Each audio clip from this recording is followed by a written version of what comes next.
अब बात करते हैं आयुष्मान में फर्जीवाड़े की। हम आपको बता रहे हैं मध्य प्रदेश के बारे में, जहां निजी अस्पतालों में आयुष्मान योजना के नाम पर फर्जीवाड़ा सामने आया है।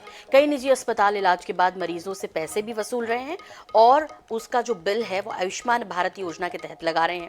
इस मामले में करीब 76 अस्पतालों पर आयुष्मान भारत योजना में फर्जीवाड़ा करने पर 36 करोड़ रुपए का जुर्माना लगाया गया है।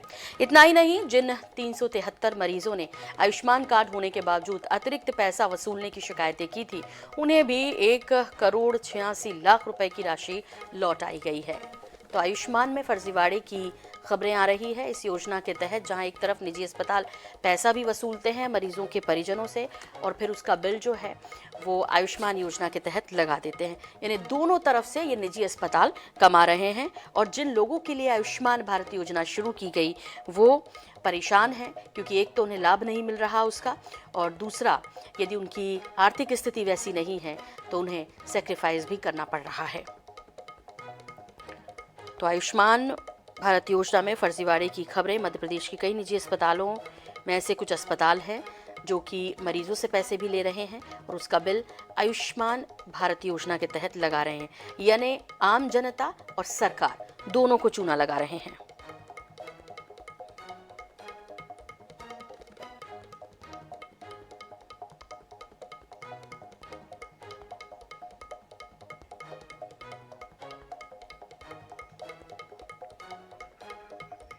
और इस पर ज़्यादा जानकारी के लिए बात करते हैं, हमारे विशेष संवाददाता अनुराग मालवीय हमारे साथ जुड़ गए हैं।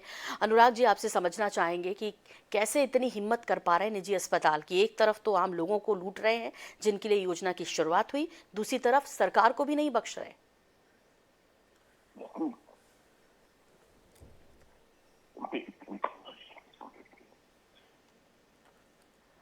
अनुराग, आपकी आवाज़ ठीक ढंग से नहीं आ पा रही, एक बार फिर से आपको कनेक्ट करने की कोशिश करते हैं। तब तक खबर आपको हम फिर से बता देते हैं कि आयुष्मान योजना में किस तरह फर्जीवाड़ा हो रहा है। 76 अस्पतालों पर 36 करोड़ का जुर्माना भी लगा है। आयुष्मान में फर्जीवाड़े की खबर है। 373 मरीजों से वसूला है अस्पतालों ने अतिरिक्त पैसे वसूल कर भी आयुष्मान में बिल लगा रहे हैं ये अस्पताल, और इनकी जो ये धांधली सामने आई, हालांकि इन्हें लौटानी भी पड़ी है कुछ राशि। ऐसे में आयुष्मान योजना के नाम पर खुलेआम किस तरह से फर्जीवाड़ा कर रहे हैं, ये 76 अस्पताल चिन्हित किए गए हैं जिन पर 36 करोड़ का जुर्माना भी है। तो 373 मरीजों से अतिरिक्त पैसा वसूला, यानी आयुष्मान भारत योजना के तहत उन मरीजों का इलाज किया, ऐसा इन्होंने बिल लगाया, जबकि मरीजों से भी इन्होंने पैसे वसूले हैं।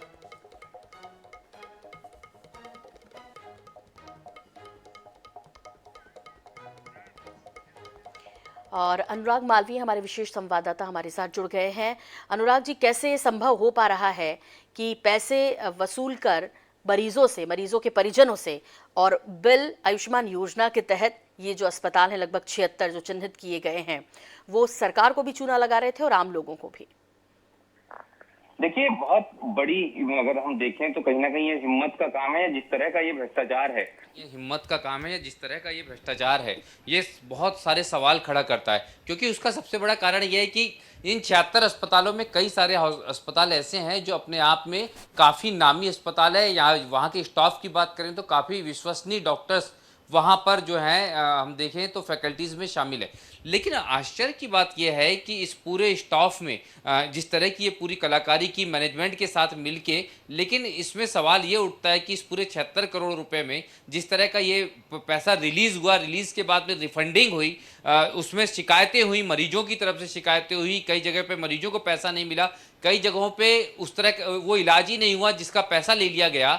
लेकिन इस पूरे पेपर वर्क में कहीं ना कहीं अगर हम देखें तो डिपार्टमेंटल कहीं ना कहीं एक इन्वॉल्वमेंट नजर भी आता है, जिस तरह का ये पूरा की पूरा मामला हुआ है। बाद में जब इस मामले में शिकायतें हुई, 76 हॉस्पिटल्स हैं मध्य प्रदेश, अगर हम देखें इसमें राजधानी के अस्पतालों की बात करें, उसमें 14 अच्छे खासे नामी हॉस्पिटल्स हैं, नामी डॉक्टर्स जहाँ के स्टाफ है वो शामिल है। बावजूद इसके पूरा घटनाक्रम हुआ है। और अभी भी अगर हम बात करें सिर्फ रिफंड तक के बात शामिल नहीं होती, इससे बड़ा अगला कदम ये होना चाहिए कि इन अस्पतालों पे किस तरह की बड़ी कार्रवाई होती है। ये बहुत जरूरी होगा, क्योंकि ये एक्शन होगा तभी वो इलाज जो विश्वास कर रहे हैं आयुष्मान योजना के तहत जो मरीज है, या फिर केंद्र जो जितना विश्वास करके फंडिंग कर रहा है, उन विश्वास को कहीं ना कहीं एक चोट पहुंचती है। ये एक निश्चित रूप से सवाल जरूर खड़ा होता है। हालांकि अनुराग देखिए, सच सामने आ ही जाता है, आप कितना भी उसे छुपाने की कोशिश करें। और देखिए, ये मॉनिटरिंग ही हो रही है, शायद इसी वजह से 76 अस्पताल जो हैं वो चिन्हित किए गए हैं, और ये बहुत ज़रूरी भी है।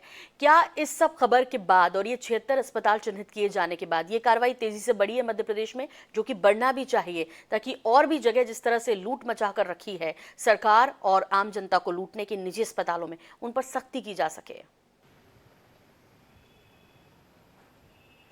बिल्कुल, देखिए सबसे बड़ी चीज़ यही है कि इसमें एक तो इस पूरे सिस्टम की मॉनिटरिंग बहुत ज़रूरी है, क्योंकि आयुष्मान मध्य प्रदेश में कहीं ना कहीं एक धांधली की मिसाल बन गया और कई दफ़ा सवालों के घेरे में ये खड़ा रहा है। दूसरी बड़ी बात यह है कि ये गरीबों का एक बड़ा सहारा है, या इसको ये कह लें कि गरीब इसी के सहारे जो है अपना बड़ी से बड़ी बीमारियों का इलाज कराता है। लेकिन जब इस तरह की चीज़ें होती है तो अस्पताल बैन हो जाते हैं। कई बार इस पूरे बैन के बीच में उस पूरी प्रोसेस बैन हो जाती है, फाइलें अटक जाती हैं, जिसके कारण कई बार गरीबों का इलाज प्रभावित हो जाए। दूसरी बड़ी बात, अगर एक बार एक बड़ी कार्रवाई होगी, एक मैसेज जाएगा, तो शायद इतनी बड़ी गुस्ताखियां या गलतियां नहीं होगी जो आयुष्मान के कारण हो रही है। आयुष्मान प्रधानमंत्री मोदी की योजना है और पीएम मोदी इसका अक्सर जिक्र करते आते हैं, मध्य प्रदेश के मुख्यमंत्री इसका जिक्र करते आते हैं, और जब इसका जिक्र होता है तो बड़े गर्व के साथ होता है। लेकिन जब इस तरह के मामले सामने आते हैं तो निश्चित रूप से सवाल जरूर खड़े हो जाते हैं और कार्रवाइयों की जरूरत भी उतनी ही महसूस भी होने लगती है। जी बिल्कुल, बहुत बहुत शुक्रिया अनुराग इस तमाम जानकारी के लिए आपका। तो 76 अस्पताल ज़रूर ऐसे हैं जो कि अब तक जो है उन जिन पर नकेल कसी गई है,